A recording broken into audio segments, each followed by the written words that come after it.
भोपाल के एक सरकारी कॉलेज को पास की मस्जिद में होने वाली अजान से परेशानी हो रही है।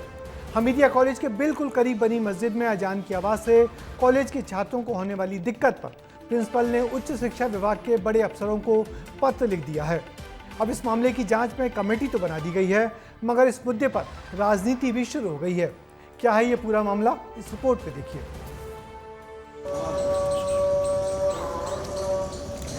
अजान की ये आवाज आपको सुनाई दे रही है।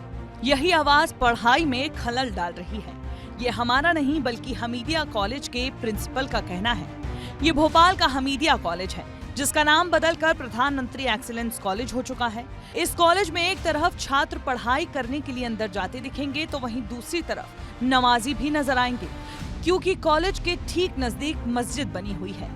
विस्तार न्यूज़ आपको दिखाएगा कि दूरी कितनी है। मस्जिद की जो दूरी है वो केवल 10 कदम की होगी और आप देख सकते हैं कि 2 लाउड स्पीकर लगे हैं और इन्हीं लाउड स्पीकर को लेकर प्रिंसिपल द्वारा एसीएस को चिट्ठी लिखी गई है और चिट्ठी में कहा गया है कि लाउड स्पीकर से जो अजान होती है उससे जो बच्चे हैं उनकी जो परीक्षा के दौरान उनको परेशानी होती है। कॉलेज की छत से मस्जिद दिखाई देती है। कॉलेज और मस्जिद की दीवार में महज 12 कदम की दूरी है। मेरे पीछे मस्जिद है, यानी कह सकते हैं कि 12 कदम की दूरी पर मस्जिद है। यानी हमीदिया कॉलेज के परिसर में ही जो मस्जिद है, जिसके चलते जो बच्चे हैं वह परेशान हैं। कॉलेज के पास एक मजार भी है, जिसे स्थानीय लोग पारिवारिक भी बताते हैं। यहाँ भी माइक का उपयोग होता है, जिसकी आवाज क्लासरूम और लाइब्रेरी तक जाती है। जब हमारा एग्ज़ाम का टाइम आता है तब तो बहुत दिक्कतें आती हैं, क्योंकि हम यहाँ पे लाइब्रेरी में बैठते हैं और क्योंकि लाइब्रेरी में हमको शांति प्रिय माहौल चाहिए, जिससे कि हमारी पढ़ाई में सर हमको दिक्कत ना आए। पर सर यहाँ पे दिन भर की 5 टाइम की नमाज़ हो रही है, पर इससे डिस्टर्बेंस काफ़ी हो जाता है कि लोग बाग आते हैं जाते हैं तो पार्किंग में लोग बाग कहीं पढ़ रहे हैं, दिक्कत आती है। जब मस्जिद इतनी नजदीक होगी तो जाहिर सी बात है अजान की आवाज पढ़ने वाले छात्रों के लिए एक बाधा तो बनेगी।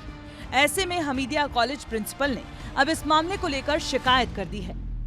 कलेक्टर कार्यालय को पत्र लिखा था और उस समय उन्होंने यहाँ पे आकर के इसका मौका मुआयना भी करवाया है, मौका उठाया है और इसका सर्वे भी किया है। ये पूरा कैंपस जो है वो हमीदिया कला एवं वाणिज्य महाविद्यालय के लिए है। लैंड रिकॉर्ड्स में मालूम पड़ेगा वास्तविकता कि कितना अतिक्रमण है कितना नहीं है। दरअसल कॉलेज प्रबंधन का कहना है ये मस्जिद कॉलेज प्रबंधन की जमीन पर अतिक्रमण कर बनाई गई है। ऐसे में कॉलेज प्रिंसिपल ने उच्च शिक्षा विभाग के एसीएस अनुपम राजन को ये समस्या बताई, लेकिन अब इसी मामले पर राजनीति भी होने लगी है।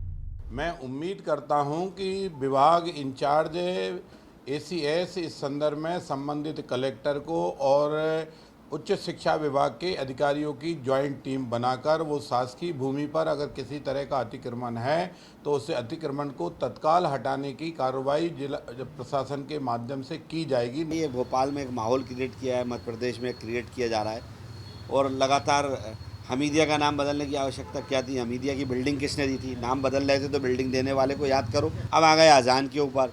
अजान से अगर उनको इतना कष्ट है तो इतना बड़ी बात करने की आवश्यकता नहीं थी। मैं समझता हूँ कि अगर वो मस्जिद वालों से भी बात कर लेती और उनसे कहती कि ऐसा बच्चों के साथ गलत हो रहा है तो निश्चित रूप से उनको वहाँ से सफलता मिलती। प्रिंसिपल की शिकायत के बाद अब विभाग इंचार्ज और उच्च विभाग ज्वाइंट कमेटी बनाए जाने की बात हो रही है। शिक्षा में दखल का सवाल है। ऐसे में ये मामला कितना तूल पकड़ता है ये देखना होगा। भोपाल से विवेक राणा की रिपोर्ट। वैसे तो ये पहली बार नहीं है जब मस्जिद की अजान को लेकर इस तरह आपत्तियां आई हैं। वैसे पुराने भोपाल के इलाके का कॉलेज है, जहां पहले छात्राओं का कॉलेज कई सालों से चल रहा था, मगर कुछ साल पहले ही छात्राओं के कॉलेज को हटाकर यहां छात्रों का कॉलेज शुरू कर दिया गया। कॉलेज से बिल्कुल पास बनी मस्जिद से छात्रों को और दिनों में भी परेशानी होती है, जिसकी शिकायत पहले भी की जा चुकी है। अब देखना यह है कि इस मसले पर राजनीति होगी या छात्रों को राहत मिलेगी।